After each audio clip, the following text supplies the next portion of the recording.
चलिए इस वीडियो में हम बात करेंगे केरल की राजनीति की। दरअसल वीडी सतीशन की कैबिनेट में 12 दुश्मन सामने आ गए हैं। केसी वेणुगोपाल की रिमोट से क्या अब केरल की सरकार चलेगी? क्योंकि कैबिनेट का विस्तार हमने कल ही जिक्र किया था कि हुआ है। विस्तार से हम समझते हैं। नमस्कार, आप देख रहे हैं न्यूज़ 18 का डिजिटल प्लेटफॉर्म। मैं हूं आपके साथ श्रुति श्रीवास्तव। केरल में वीडी सतीशन भले ही मुख्यमंत्री बने हैं, लेकिन उनकी 20 सदस्यीय कैबिनेट में 12 ऐसे चेहरे हैं जो नहीं चाहते थे कि वह मुख्यमंत्री बने। वीडी सतीशन ने 12 ऐसे नेताओं को मंत्री बनाया है जो कांग्रेस महासचिव केसी वेणुगोपाल को मुख्यमंत्री बनाना चाहते थे। केरल में शपथ ग्रहण समारोह संपन्न होने के बाद चर्चा शुरू हो गई है कि भले ही केसी वेणुगोपाल मुख्यमंत्री नहीं बन पाए, लेकिन अब वह रिमोट से नई सरकार को चलाएंगे। हालांकि इसके दूसरे पहल पर भी बातें हो रही हैं। कहा जा रहा है कि राहुल गांधी ने केरल सरकार में गुटबाजी को खत्म करने के लिए या वीडी सतीशन को सीएम और कैबिनेट में केसी वेणुगोपाल के दबदबे वाला डांफ खेला है। क्या है सब कुछ, विस्तार से समझिए। केरल में वीडी सतीशन की अगुवाई में संयुक्त लोकतांत्रिक मोर्चा यानी कि यूडीएफ का नई सरकार का शपथ ग्रहण हो गया है। मुख्यमंत्री वीडी सतीशन की अगुवाई में 20 मंत्रियों ने भी शपथ ली है। मंत्रियों की लिस्ट में 12 मंत्रियों के नाम सबका ध्यान खींच रहे हैं। दरअसल 20 में से 12 मंत्री ऐसे हैं जिन्होंने चुनाव रिजल्ट आने के बाद कांग्रेस महासचिव केसी वेणुगोपाल को मुख्यमंत्री बनाने की मांग की थी। यानी केरल की नई सरकार की कैबिनेट को देखकर यही लग रहा है मानो मुख्यमंत्री वीडी सतीशन भले ही हैं, लेकिन कैबिनेट पूरी तरह से केसी वेणुगोपाल की है। राजनीतिक गलियारों में चर्चा है कि क्या कांग्रेस के केंद्रीय नेतृत्व ने केरल में सरकार गठन में पार्टी के दो गुटों को मैनेज करने की कोशिश की है। मुख्यमंत्री वीडी सतीशन के शपथ ग्रहण में 20 मंत्रियों ने शपथ लिया।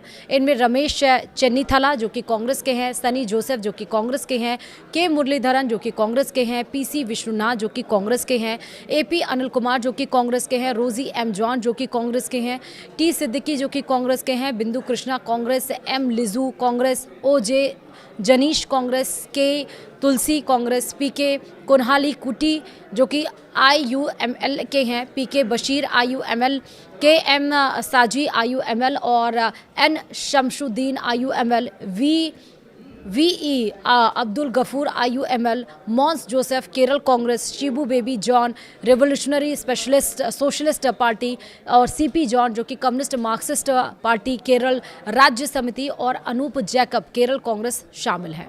इन 20 मंत्रियों में 12 ऐसे चेहरे हैं जो चाहते थे कि वीडी सतीशन मुख्यमंत्री ना बने और केरल की सत्ता केसी वेणुगोपाल को सौंपी जाए।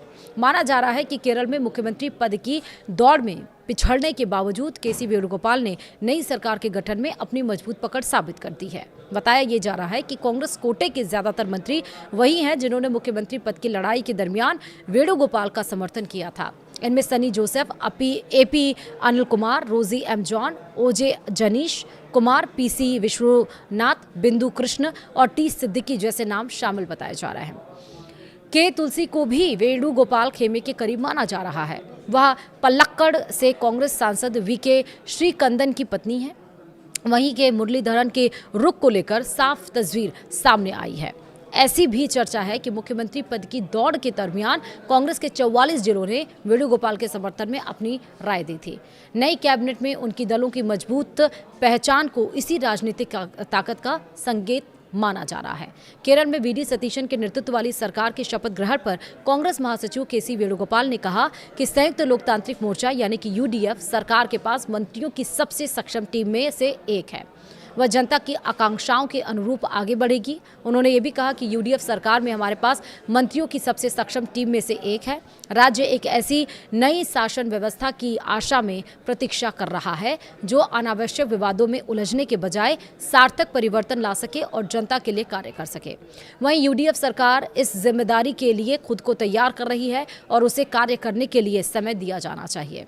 उन्होंने कहा कि चुनाव के दरमियान यूडीएफ की ओर से दी गई 5 गारंटी लागू की जाएगी। इन गारंटियों में महिलाओं के लिए मुफ्त बस यात्रा और कॉलेज जाने वाली छात्राओं के लिए 1000 रुपए की मासिक सहायता शामिल है। विपक्षी दलों और कुछ जातियों के नेताओं की ओर से यूडीएफ में इंडियन यूनियन मुस्लिम लीग यानी कि आईयूएमएल की प्रमुखता को लेकर की गई आलोचना का जवाब देते हुए वेणुगोपाल ने कहा कि इस तरह की टिप्पणियां सरकार के सत्ता में आने से पहले ही विवाद पैदा करने के प्रयास है।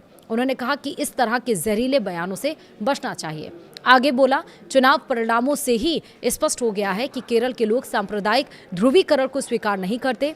IUML को बार बार निशाना बनाना समाज में फूट डालने का जानबूझकर किया गया प्रयास था और इसके पीछे नेक इरादे नहीं थे। केरल एक ऐसा प्रदेश है जहां प्रेम और सांप्रदायिक सौहार्द पनपते हैं, ना कि यहां विभाजनकारी राजनीति सफल हो सके। तो यानी कि केरल की राजनीति में कैबिनेट का विस्तार तो हो गया, मंत्रिमंडल तो बन गया है, लेकिन इस मंत्रिमंडल में 20 में से जो 12 लोग आए हैं वो क्या मुख्यमंत्री सतीशन को चलने देंगे, क्या काम करने देंगे, या मुख्यमंत्री कोई और चलाएगा सरकार कोई और? आपकी क्या राय कमेंट में ज़रूर बताएगा। वीडियो में इतना ही, नमस्कार।